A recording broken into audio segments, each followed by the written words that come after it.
ओम नमः शिवाय भक्तों। आज से 3 दिन बाद शिवरात्रि का पावन पर्व हम सब के समक्ष उपस्थित होने वाला है। हम इस बात का ज्ञान अवश्य होना चाहिए कि शिवरात्रि का अर्थ क्या है। आखिर शिवरात्रि किसे कहते हैं?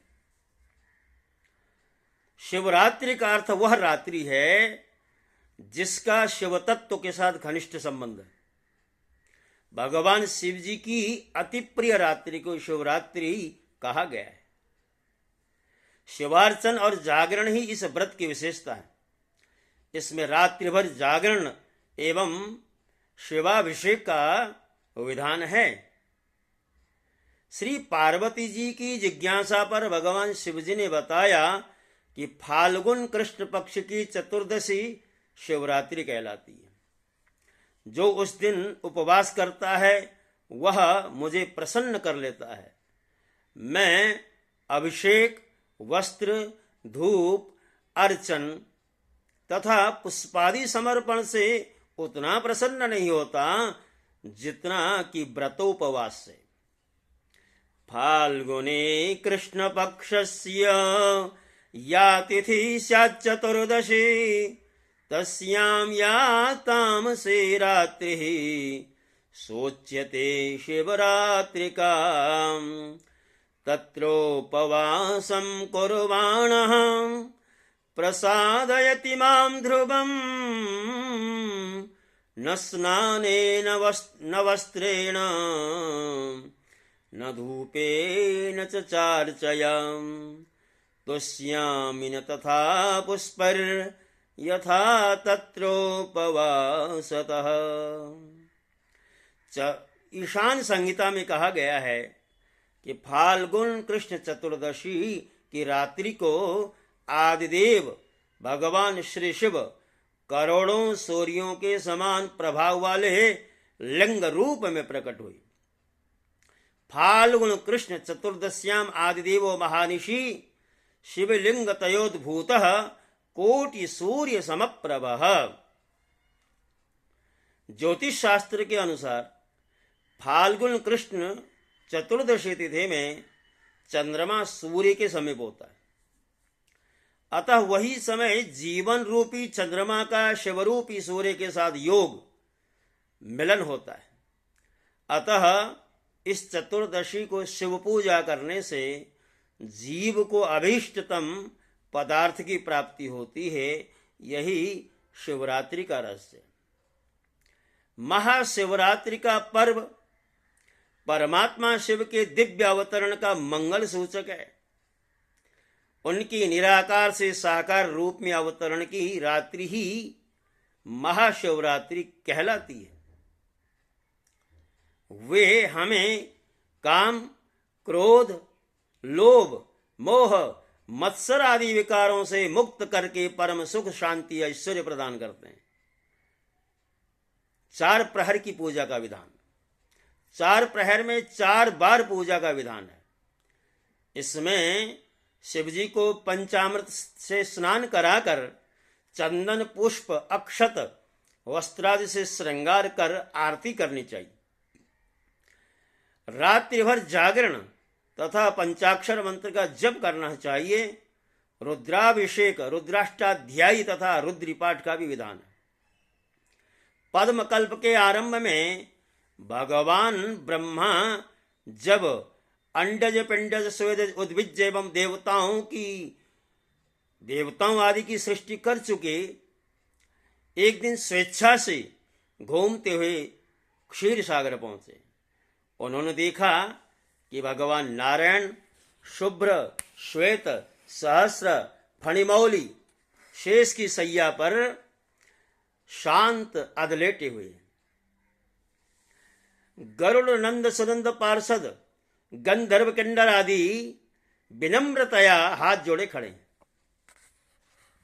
यह देख ब्रह्मा जी को अति आश्चर्य हुआ। ब्रह्मा जी को गर्व हो गया कि मैं एकमात्र सृष्टि का मूल कारण हूं और मैं ही सबका स्वामी, नियंता तथा पितामह हूं। फिर भी यह वैभव मंडित कौन यहाँ निश्चिंत होकर सो रहा है। श्री नारायण को अविचल शयन करते देखकर उन्हें क्रोध आ गया। ब्रह्मा जी ने समीप जाकर कहा, तुम कौन हो? उठो, देखो मैं तुम्हारा स्वामी, तुम्हारा पिता आया हूं। शेषशायी ने केवल दृष्टि उठाई और मंद मुस्कान से बोले, वत्स तुम्हारा मंगल हो, आओ इस आसन पर बैठ जाओ। ब्रह्मा जी को और भी क्रोध आ गया। क्रोध आया और झल्लाकर बोले, मैं तुम्हारा रक्षक जगत का पितामह हूं, तुमको मेरा सम्मान करना चाहिए। इस पर भगवान नारायण ने कहा, जगत मुझ में स्थित है, फिर तुम उसे अपना क्यों कहते हो?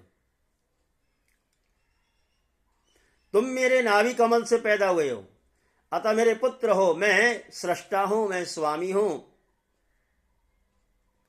यह विवाद दोनों में गहरा गया। श्री ब्रह्मा जी ने पाशुपत और श्री विष्णु जी ने माहेश्वर अस्त्र उठाया। दिशाएं अस्त्रों के तेज से जलने लगी। सृष्टि में प्रलय की आशंका हो गई। देवगण भागते हुए कैलाश पर्वत पर भगवान विश्वनाथ के पास पहुंचे। अंतर्यामी भगवान शिवजी सब समझ गए। देवताओं द्वारा स्तुति करने पर वे बोले, मैं ब्रह्मा विष्णु के युद्ध को जानता हूं, मैं उसे शांत करूंगा। ऐसा कहकर भगवान शंकर सहसा दोनों के मध्य में अनादि अनंत ज्योतिर्मय स्तंभ के रूप में प्रकट हुए। शिवलिंग तयोद्भूत कोटि सूर्य समप्रभ। माहेश्वर पाशुपत दोनों अस्त्र शांत होकर उसी ज्योतिर्लिंग में लीन हो गए। यानी ब्रह्मा जी और विष्णु के द्वारा जिन शस्त्रों का प्रयोग किया जा रहा था, भगवान शंकर जी के प्रकट होते ही वे दोनों शस्त्र भगवान शंकर जी में लीन हो गए। यह लिंग निष्कल ब्रह्म, निराकार ब्रह्म का प्रतीक है। श्री विष्णु और ब्रह्मा जी ने उस लिंग स्तंभ की पूजा अर्चना की। यह फाल्गुन कृष्ण चतुर्दशी को प्रकट हुआ, तभी से आज तक लिंग पूजा निरंतर चली आ रही है। श्री विष्णु और ब्रह्मा जी ने कहा, महाराज जब हम दोनों लिंग के आदि अंत का पता न लगा सके तो आगे मानव आपकी पूजा कैसे करेगा? इस पर कृपालु भगवान शिव द्वादश ज्योतिर्लिंग में विभक्त हो गए। मां शिवरात्रि का यही रहस्य है। यह रहस्य ईशान संहिता में बताया गया। दूसरा आख्यान बताया है कि वाराणसी के वन में एक भील रहता था। उसका नाम गुरुद्रोह था। उसका कुटुंब बड़ा था। वह बलवान और क्रूर था। अतः प्रतिदिन वन में जाकर मृगों को मारता और वहीं रहकर नाना प्रकार की चोरियां करता। शुभकारक महाशिवरात्रि के दिन उस भील के माता पिता पत्नी और बच्चों ने भोग से पीड़ित होकर भोजन की याचना की। वह तुरंत धनुष लेकर मृगों के शिकार के लिए सारे वन में घूमने लगा। दैव योग से उस दिन कुछ भी शिकार नहीं मिला और सूर्य अस्त हो गया। वह सोचने लगा, अब मैं क्या करूं, कहां जाऊं? माता पिता पत्नी बच्चों की क्या दशा होगी? कुछ लेकर ही घर जाना चाहिए। यह सोचकर वह व्याध एक जलाशय के समीप पहुंचा कि रात्रि में कोई न कोई जीव यहां पानी पीने अवश्य आएगा, उसी को मारकर घर ले जाऊंगा। वह व्याध किनारे पर स्थित बिल्व वृक्ष पर चढ़ गया। पीने के लिए कमर में बंधी तुम्बे में जल भर कर बैठ गया। भूख प्यास से व्याकुल वह शिकार की चिंता में बैठा रहा। रात्रि के प्रथम प्रहर में एक प्यासी हरिणी वहां आई। उसी को देखकर व्याध को अति हर्ष हुआ। तुरंत ही उसका वध करने के लिए उसने अपने धनुष पर एक बाण का संधान किया। ऐसा करते हुए इसके हाथ के धक्के से थोड़ा सा जल और बिल्व पत्र टूटकर नीचे गिर पड़े। उस वृक्ष के नीचे शिवलिंग विराजमान था। वह जल और बिल्व पत्र शिवलिंग पर गिर पड़ा। उस जल और बिल्व पत्र से प्रथम प्रहर की शिव पूजा संपन्न हो गई। खड़खटाहट की ध्वनि से हरिणी ने भय से ऊपर की ओर देखा। व्याध को देखते ही मृत्यु वैसे व्याकुल हो बोली, व्याध तुम क्या करना चाहते हो? सच सच बताओ। व्याध ने कहा, मेरे कुटुंब के लोग भूखे हैं, मैं तुमको मारकर उनकी भूख मिटाऊंगा। मृगी बोली, भील मेरे मांस से तुमको तुम्हारे कुटुंब को सुख होगा। इस अनर्थकारी शरीर के लिए इससे अधिक महान पुण्य का कार्य भला क्या हो सकता है? परंतु इस समय मेरे सब बच्चे आश्रम में मेरी प्रतीक्षा कर रहे हैं। मैं उन्हें अपनी बहन को अथवा स्वामी को सौंपकर लौट आऊंगी। मृगी के शपथ खाने पर बड़ी मुश्किल से व्याध ने उसे छोड़ दिया। द्वितीय प्रहर में उस हरिणी की जो बहन है, उसी की राह देखती हुई, उसे ढूंढती हुई जल पीने वहीं पर आ गई, उस स्थान पर आ गई। व्याध ने उसे देखकर बाण को तरकस से खींचा। ऐसा करते समय पुनः पहले की भांति शिवलिंग पर जल बिल्वपत्र गिर गए।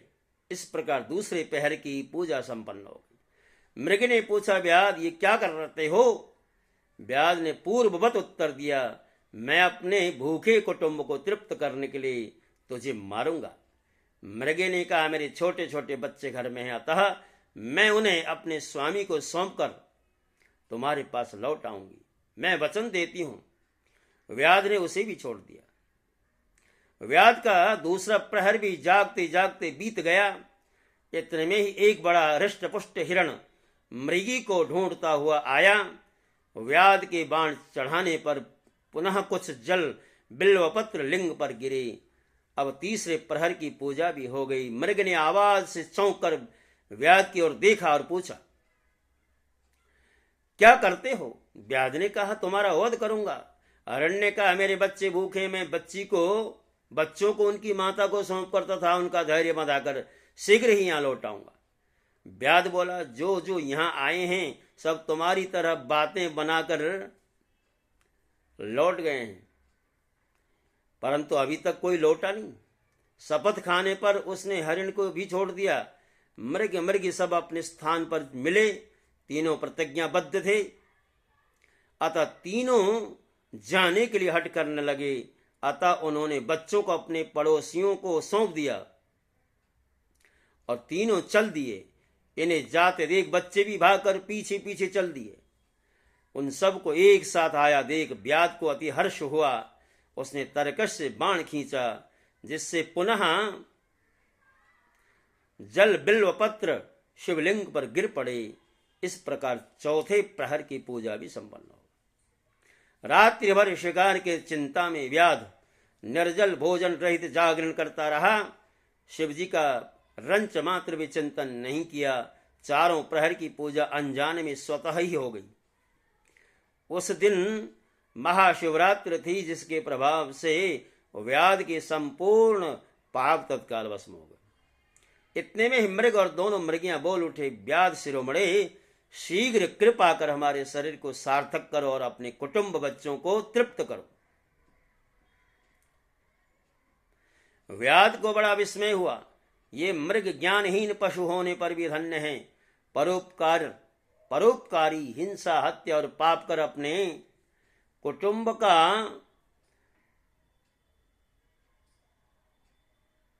परोपकारी और प्रतिज्ञा पालक है। मैं मनुष्य होकर भी जीवन भर हिंसा, हत्या और पाप कर अपने कुटुंब का पालन करता रहा। मैंने जीव हत्या कर उदर पूर्ति की, अतः मेरे जीवन को धिक्कार है। धिक्कार है। व्याध ने बाण को रोक लिया और कहा, श्रेष्ठ मृगों, अब सब जाओ, तुम्हारा जीवन दंड है।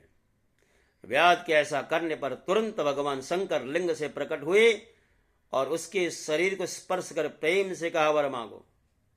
मैंने सब कुछ पा लिया। यह कहते हुए व्याध उनके चरणों में गिर पड़ा। श्री शिव जी ने प्रसन्न होकर उसका गुह नाम रख दिया और वरदान दिया कि भगवान राम एक दिन अवश्य ही तुम्हारे घर पधारेंगे और तुम्हारे साथ मित्रता करेंगे, तो मोक्ष प्राप्त करोगे। वही व्याध श्रृंगवेरपुर में निषादराज गुह बना, जिसने भगवान श्री राम का आतिथ्य किया। ये सब मृग भगवान शंकर का दर्शन कर मृग योनि से मुक्त हो गए, शाप मुक्त हो विमान से दिव्य धाम को चल दिए। तब से अर्बुद पर्वत पर भगवान शिव व्याधेश्वर के नाम से प्रसिद्ध हुए। दर्शन पूजन करने पर वे तत्काल मुक्ति प्रदान करते हैं।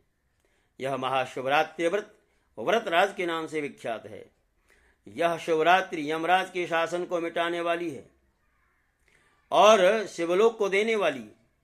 शास्त्रोक्त विधि से इसका जागरण सहित उपवास करेंगे, उन्हें मोक्ष की प्राप्ति होगी।